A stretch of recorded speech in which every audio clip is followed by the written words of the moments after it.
કચ્છના અંજાર તાલુકામાં ગૌવંશની સંભાળ માટે એક ઉત્તમ અને અનોખો પ્રયાસ કરવામાં આવ્યો છે। મોટી નાગરપલ સ્થિત ગોવર્ધન ગાયો અને વાછરડાઓની શાળામાં શિયાળાની ઋતુને ધ્યાનમાં રાખીને શેડમાં ઇલેક્ટ્રિક હીટરના ઉપયોગ સાથે ગૌવંશને ઠંડીથી સુરક્ષિત રાખવામાં આવી રહ્યા છે।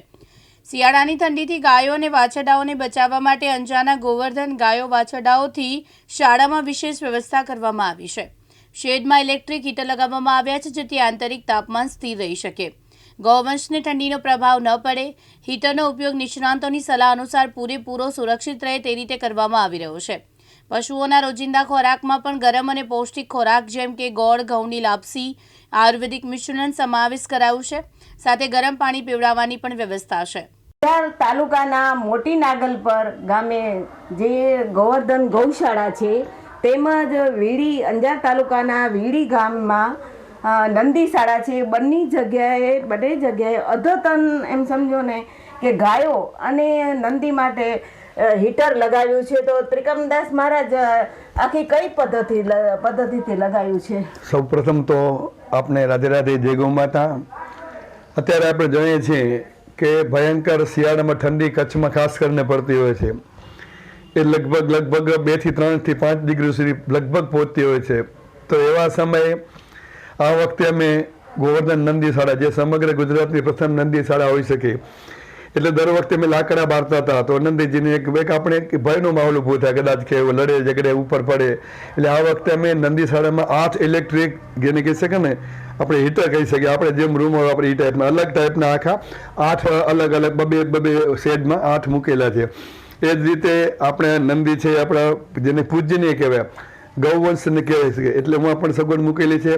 અમે ઉનાળામાં ફુવારા મૂકીએ છીએ નંદીજી માટે, શિયાળામાં આ રીતના હીટર મૂક્યા છે, અને ચોમાસામાં તો આપોઆપ બધું બ્લોક જ છે, એટલે પાણીનું ટીપું પણ ન પડે। આમાં 3 ઋતુમાં શિયાળો, ઉનાળો અને ચોમાસો, જેમ આપણી માતાની વડીલોની જેમ સેવા કરી, આ જ રીતના 3 ઋતુને અનુકૂળ આવે એવું વાતાવરણ અમે ઊભું કરવાનો પ્રયત્ન કર્યો છે ગોવર્ધન નંદી શાળાનો। એ જ રીતે આપણે વ્રજ ગૌશાળા, જે નાગલપર, મોટી નાગલપર મધ્ય આવેલી છે, ગોવર્ધન ગૌશાળા આપણે ગોવર્ધનની તળેટીમાં છે। વ્રજ ગૌશાળા જે નાગલપર, મોટી નાગલપરમાં આવે છે, ત્યાં પણ એ જ રીતે કેમ ગાયોને આપણે બાંધતા હોઈએ છીએ અને ચારે બાજુ એ રીતની વ્યવસ્થા હોય, નંદીજીને આપણે ખુલ્લા હોય વાડામાં, એટલે એ રીતના જે LPG ગેસ નવા છે, અલગ ટાઈપના છે આખા। જેવું રાજસ્થાન જે તે વખતે હું ગયેલો ત્યાં મેં જોયેલા, એટલે મને પસંદ પડ્યા કે આ તો આપણા માટે બહુ શ્રેષ્ઠ કહેવાય, એટલે અમે પણ એ રીતના ગોઠવેલા છે। એને LPG બોટલથી ચાલતા હોય છે, અને એમને ગોબર ગેસનો પ્લાન્ટ પણ ત્યાં ગૌશાળામાં મૂકેલું છે। એનાથી પણ મેં આવનારા દિવસોમાં ટ્રાય કરશો, ગોબર ગેસથી પણ એમ કદાચ એ ચાલે તો વધુ સરળ થતું હોય છે। એટલે હું પણ એ રીતના 3 ચૂલા મૂકેલા છે, જેનાથી કરી એકદમ મસ્ત ટેમ્પરેચર રહે। તમે કદાચ જાઓ ને તમારો કપડો અડી જાય કે નંદી ગાય માતા અડી જાય તો પણ એને તાપ લાગે, પણ એને કોઈ ઝટકો કે એમ કપડું ભરવું કે એવું ના લાગે। વૈજ્ઞાનિક ઢબે એમ એકદમ આધુનિક ટાઈપનું, જેને આપણે જૂના જમાનામાં પેટ્રોલ મેક્સ ને આપણે બારતા હતા, એમાં કાચ વચમાં એક કાચનું આખો ઘોડું આવતું હોય છે ને આ જોધપુર રાજસ્થાનની આ સિસ્ટમ એ લોકો બનાવતા હોય છે।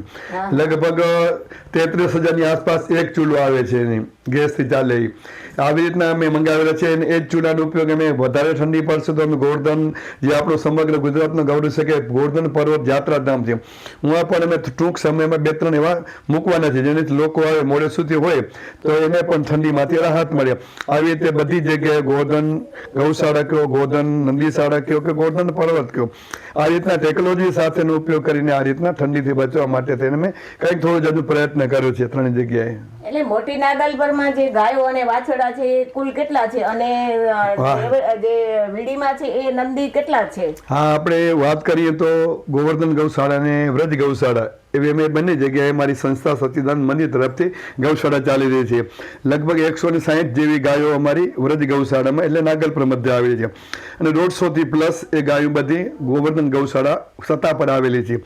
સત્તા પર છે એ લગભગ બધી દૂધ વગરની પાંખડી કહી શકાય, જે વિયાવાની હોય 2 મહિને, 4 મહિને, 6 મહિને, એટલે તે બધી ઉવા જ છે, અને અહીંયા બધી છે એ દૂધણી છે, એટલે દૂધ આપતી હોય। અચ્છા, અને નંદી શાળામાં નંદી કેટલા છે? નંદી શાળામાં લગભગ વધઘટ થતી જ હોય છે, નગરપાલિકાને વરી એમ થાય તો વરી 5-15 મૂકી જાય, વરી થોડાક દિવસે વરી 5-15 મૂકી જાય, એટલે પરફેક્ટ આંકડો આપણે ન શકીએ। લગભગ 600 થી 700 જેવા નંદીઓ આજની તારીખમાં હોઈ શકે છે। એકાદો મૃત્યુ પામે ક્યારેક વરી 5-15 કોક મૂકી જાય, કોઈ ભલામણથી મૂકી જાય। નગરપાલિકાને પણ કહેલું છે જ્યારે તમને એમ લાગે ત્યારે મૂકતા આવજો, એ લોકો મૂકતા હોય। એક તો પરફેક્ટ સંખ્યા ના આવી શકે, પણ પગ લાગેલા 600 થી 700 જેવા નંદીઓ આજની તારીખમાં ગોવર્ધન નંદી શાળા જે વીડી પાસે આવેલી છે ત્યાં રહેલા છે, બાળ વિધુની બાજુમાં.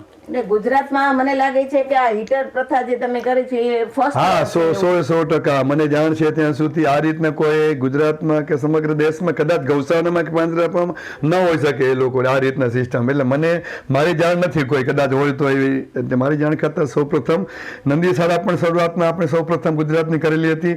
અને આ રીતની હીટરની જે પ્રથા છે કે ફુવારાની પ્રથા છે એ પણ લગભગ પ્રથમ હોવી જોઈએ મને લાગે છે તેમ. અચ્છા, ને આ એમ સમજો ને કે ત્રિકમદાસ મહારાજ જે સચ્ચિદાનંદ મંદિરના મહંત છે, ખરેખર એમણે આ ઉત્તમ કાર્ય કર્યું છે નંદી માટે તેમજ ગાયો અને વાછરડા માટે. જે આપણે ઘરમાં કરીએ, ઘરમાં જે મા બાપ સાથે એમ કે જેવું આપણે રાખીએ છીએ એવી જ રીતે ગાયો અને નંદીને પણ આવી જ રીતે ખરેખર આ એકદમ એમણે ઉત્તમ કાર્ય કર્યું છે. જયશ્રી મહેતા, દિવ્યાંગ ન્યૂઝ, અંજાર, કચ્છ.